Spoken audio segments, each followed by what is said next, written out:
Ciao Fabri, welcome back in our Ciao guys. podcast. January is coming very soon, so we need to start talking about what's happening because we feel already we are in the January transfer window. There are a lot of rumors about Rodrygo, so let's talk about that. Yeah, Rodrygo, we always have stories, we always have rumors after we spent last summer discussing about Rodrygo because Manchester City were quite interested in Rodrygo only in case Savinho was going to be sold to Tottenham. That deal didn't happen.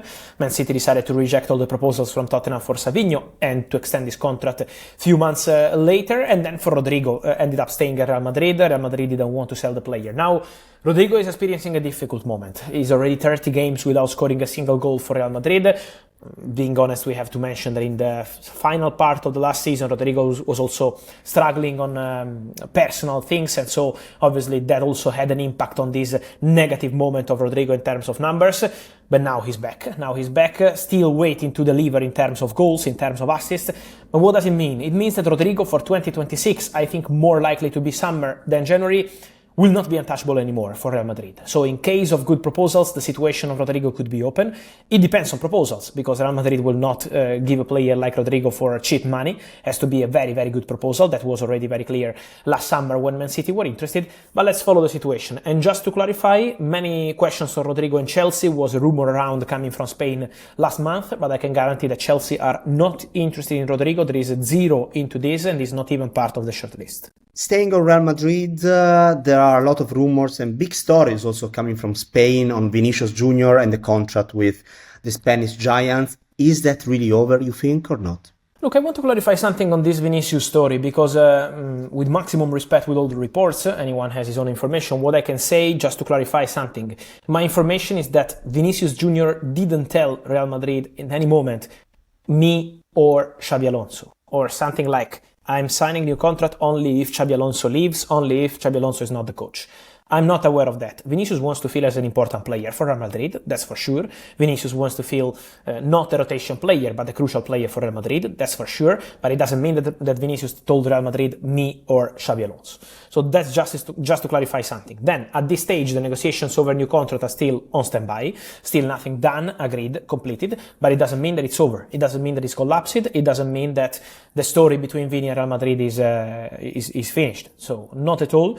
And also, I think the dynamics with Xabi Alonso are changing. We saw the hug between Xabi Alonso and Vinicius after the game in Bilbao. So probably something is changing between them. Let's give them some time. Now Real Madrid will have important games, especially in the Champions League with Manchester City. That kind of games will really define the level of Real Madrid now. It's really important for them after poor performances in the last month, apart from Bilbao. And so let's follow that one. But again, Vini, from what I'm told, didn't say me or Xabi Alonso. Staying in Spain, but moving to Barcelona from Madrid, Robert Lewandowski's situation will be one to watch in 2026.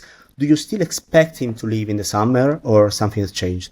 Yeah, look, I still expect him to go. I still expect Robert Lewandowski to part ways with Barcelona at the end of the season. That's the feeling as of today. Then, again, I keep repeating, there is still no official communication between Lewandowski, his agent Pienier Zahavi, or Barcelona saying, okay, I will leave, or Barcelona telling them it's over. This didn't happen yet, but the expectation is still for the parties, Barcelona and Lewandowski, to part ways at the end of the season. I think this didn't happen yet also because it's an important season. Lewandowski is convinced they can compete for every single title this season. Barcelona, the same, and they trust Lewandowski as their number 9 for this season. So this is the desire, to do their best for this season, try to win as many titles as possible, and then decide what they want to do at the end of the season. But my understanding is that there is still a very, very good chance and a serious expectation for Lewandowski to leave Barcelona as a free agent. Staying in Barcelona, by the way, there is an important update on Eric Garcia. Yeah, Eric Garcia will sign a new contract at Barcelona. This is something I can confirm. It was already shared here on our podcast. I think it was October. And from what I can tell you, Eric Garcia has already agreed to put pen to paper. It will happen next week. Then we have to see the timing for the official communication from Barcelona. This depends on the club, on the legal side, on player and club side. But it's going to be a 5-year contract for Eric Garcia, a player who was almost sold to Como in the January transfer window 2025. Then Hansi Flick said, stop, the player should not leave, should stay here. And so Barca almost agreed on 8-9 million euros in January. It didn't happen. Eric Garcia ended up staying, did fantastic as right back, centre back, always covering several positions. And so despite some interest from Paris Saint-Germain, Eric Garcia signs new contract at Barcelona, 5-year contract to be made official very soon, I think already in December. Moving to England and Manchester United, should they be worried about seeing them leaving one of the best talents they have, or no? Save this name because the name is JJ Gabriel from Manchester United Academy, born in 2010, and we always have a lot of rumors on this kid. This is not a normal kid, this is not a normal talent. JJ Gabriel is really one of the best in terms of young talents, not only in England but around the world. And so Manchester United are doing their best to protect this player, to keep this player. Already last summer, a big club from England wanted to sign JJ Gabriel, tried to sign JJ Gabriel. Man United made sure with the director Jason Wilcox, who is really attentive, especially to young talents, to keep the player, to present the project and to keep him at the club. Now, we have rumors about Barcelona. I can guarantee that it's not only Barcelona. There are several clubs, teams interested in JJ Gabriel, but what I can guarantee is that Manchester United are doing their best to keep him.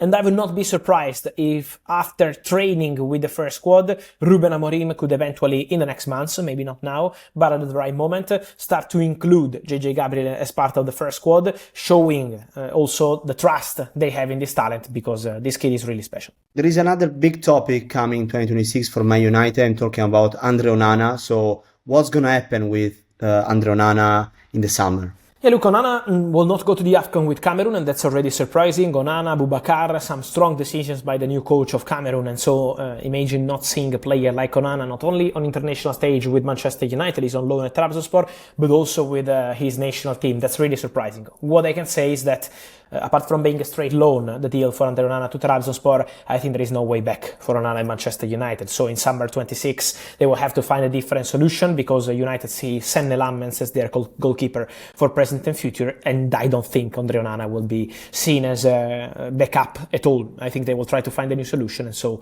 between Onana and Man United is probably over. Thinking about next summer, what's the decision about Nicolas Jackson? Yeah, that's a similar situation to Onana with Manchester United for Jackson and Chelsea. First of all, Jackson is now on loan at Bayern, and so full focus is on Bayern. He wants to do his best for Bayern. They are convinced at the club they can fight for every single title this season. And so this is why the Jackson situation at the moment remains under control. What's also true is that at the moment, the understanding is that the obligation to buy for Jackson is no longer available in the contract, because it had to be triggered after 40 games for 45 minutes minimum, and this is not possible to see after already this beginning of the season and with the player going to the AFCON. So what I can say about Nico Jackson, and what's really important to mention about Nico Jackson, is that Bayern would have still the possibility to sign the player for 65 million euros. So that was the obligation, but for the same value, Chelsea could be open to let the player go to Bayern. Decision up to Bayern at the end of the season. Eventually, if Jackson goes back to Chelsea and doesn't stay at Bayern, what I can guarantee is that between Jackson and Chelsea, it's also over. So eventually, they will try to find a new club, because Chelsea signed the mega from Strasbourg, and so Jackson is no longer part of their plans. Some Chelsea fans, talking about Chelsea, ask us about what happened between Cucurella and the contract, if there was an official communication, so what's going on? Yeah, many people asking me about this, because I announced, I think it was August, when I say that Cucurella signed new terms, fresh terms at Chelsea, and then it was not announced by the club. I don't take care of any official communication from any club, so I don't know about that. But what I can guarantee to you guys 100% is that Marc Cucurella signed improved terms at Chelsea. So the length of the contract is the same, but he received an increase in salary, well deserved, I would say, because Cucurella is doing fantastic, but everything has been already sorted. Everything is signed, so don't worry, because Cucurella already said yes and put pen to paper long time ago. Staying in London, Arsenal are not doing just fantastic this season, but they are also working for the future, and they are signing new gems for the future. You have something to share with us. Yeah, for Arsenal, we have to mention some names. First of all, it's official, the signing of two talents from Ecuador, 16 years old, from Independiente del Valle, Holger and Edwin Quintero. They are an offensive midfielder and an attacking winger, so very interesting players for the future. They will join Arsenal from August 2027, but they were in London this week to sign their contracts, and so deal done with Independiente del Valle and two Ecuadorian talents for Arsenal. And then in terms of future, Arsenal also had one more co-director who's going to work under Andrea Berta, another Italian man, and it's Maurizio Micheli, who is one of the leading scouts in Italy, has been one of the leading scouts scouts in Italy for a long time, part of the process, for example, at Napoli to sign players like Kvaratskhelia, like Min-jae, so a really important part of Napoli structure. He decided to leave the club, go to Arsenal, work in this new Italian structure under Andrea Berta, and so Maurizio Micheli has started his work at Arsenal. Last one for today, and also for Arsenal. Arsenal, they keep working on the new contracts. Yes, they keep working on that. The conversation is quite positive with Bukayo Saka, quite positive also with Jarian Timber, so I think these two will be the next ones for Arsenal, as they are doing a great job in terms of new contracts. And then don't forget about Declan Rice, because Arsenal are absolutely in love with Declan as a leader, as a top player on and off the pitch, and so a new contract is also going to be part of the conversation very soon. Thank you, Fabri, for that. Talk to you soon. Bye. Thank you. Ciao guys.